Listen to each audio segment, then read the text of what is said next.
This is our third video on the topic of Tell the Story. We're going to move to the back side of the handout where we'll cover organizing and previewing fonts. So I think part of the trouble is, if you like fonts, is to be able to find the font that you want. One thing that can help if you haven't used font groups yet, so minimally, is to pick some favorite fonts. So you would go through the fonts that you have and pick some favorites for journaling, chunky fonts, and script fonts. That's like the basic I would put in there. So to get to that, it's on the welcome screen. And then you go manage content and then fonts. Defaults opens to your favorites. So you wouldn't even have to find it. It's there. This is all your fonts that you have installed on the computer that are not over here. So if you add one, it wouldn't be over here anymore. It would be over here, and you can double click to remove. So you can either double click or click add or click remove. So either way works. That way, when you're going on a page, and let me go back to this, and I click on the text box and I want to choose a font, and you do this drop down, your favorites are right here. So you're not looking through all of your fonts. You're looking through those. You're like, I like this, or this for journaling. I like this, and this for a script type. I like this and this for chunky. And it just narrows it, and it takes you less time to finish. If you are ready to do more than just add to your favorites, the next step is to add groups. So your software does come with a set of groups to begin with, but you can add more that fit what you're working on. So I oftentimes find fonts that are cute that would be good for my pages with my cats on it, or to the zoo or whatever. So I did make one that's animal related. I might have some that you wouldn't ever use. And then we had a breakout for a P2P event where we were making like a newspaper heading, and there was a bunch of suggested fonts.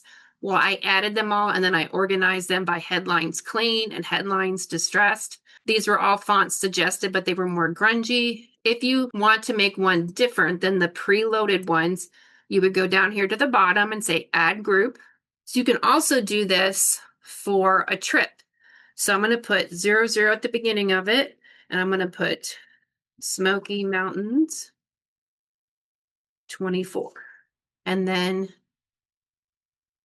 I can pick fonts for my trip book. And then when I'm working on that trip book, I'm kind of sticking within a certain set of fonts. So next, previewing fonts. So when you're previewing fonts on a page and you're trying to check like what font you want to use, when you first create the text box, so I hit insert text over here on the right-hand side, when you click this, you see all of the fonts with the word sample.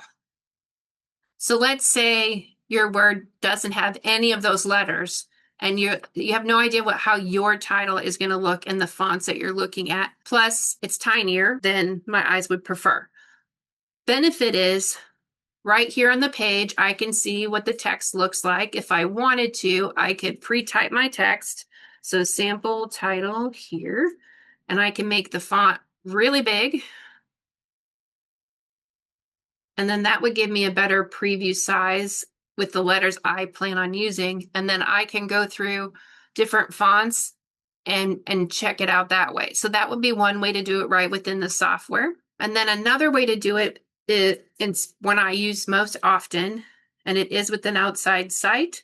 It's called Wordmark Chrome extension. So I already have it installed, but I'll show you where you would find it. So you would just do a Google search. So Wordmark Chrome extension. And then you would see Wordmark extension, Chrome Web Store. And right up here, you would have it say add to Chrome. Well, since I already have it, I don't need to do that. And then once it adds it, it puts it up here in this tray. This is your extensions tray. And you want to make sure that you pin it. So you would click the pin. Mine is already pinned. So that way, no matter what browser I'm on, that W is always showing. And then I can click on it and say open Wordmark. And I can put in a title that I'm working on. So Smoky Mountain Adventure. Hit enter. or click the arrow, and it's going to show fonts that I have installed on my computer. The first time you do this, it'll say all fonts. You want to click on your fonts, and then it's going to give you a prompt for you to give permission for Chrome to do that. And then after that, you don't have to remind it. You can change how big the fonts are on your screen. You can also change like how spread out they are. And you can change your view to night or day, so whatever you prefer. The free version just has like A to Z, but if you have the paid version, some added features that you have. With the free version, you get ads. So you'll notice on here, I don't have any ads. If you have the free version, you would have little like ads in there, which is a little bit distracting, but if you don't want to pay any money, then no big deal. You can filter to your favorites. So part of the idea of this is I kind of pick some of those that are catch my eye, and I work my way through till I have a good selection of ones that I think might work. And then up here in the top right, I can say filter your selections. And then when you say, okay, I like this one the best, it's called Addison Brother. Then I can go into Artisan and I can click here, and I know I need to look for Addison Brother.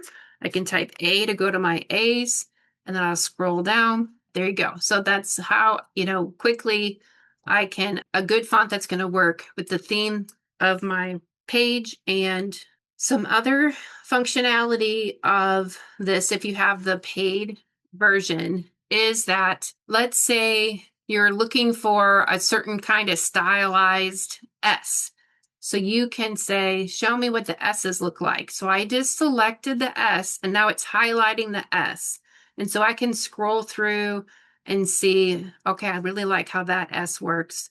To get an idea of it, you can focus on that's called highlighting, where you select a part and you can highlight. So right here, you can say clear highlighting, and it turns that off. Another functionality of free versus paid is free lets you see up to 400 fonts, where the paid, which is $36 a year right now, is unlimited. You can also do random order with the paid version, which I like, so I'm not always doing the same, A to Z fonts. And then what they've done recently, I've noticed it's used to be random was always the same order. It was just different than A to Z. So now that it really is random. So right here, girls are weird. I really like that. And I may not see that if I always start at A. So I might run out of patience before I get to the G's. And then another thing that's cool is you can tag your fonts. So I'm working on tagging my fonts. And then I can go from Wordmark back to my Artisan font groups and have them in the same groups and tags that match. And so like if I have chunky fonts in Artisan, I have chunky fonts here, and I can look to see, and it just would only show me chunky fonts, which I kind of like that option. Last but not least, title inspiration. When you are journaling, I highly recommend that you use your voice and not use AI too much. However, when trying to come up with a title for a page, this is part of the design or aesthetic that you're going for, and sometimes we run out of ideas. So ChatGPT or other AI are a great resource for coming up with title options for your pages. And you can even submit an image of your page to help you get the right title. I could send this page out there. It's so lovely. So we'll do a snip. And then I'm going to go out to ChatGPT. I find it a good brainstorming idea and gets you on the right step. So we're going to upload that page.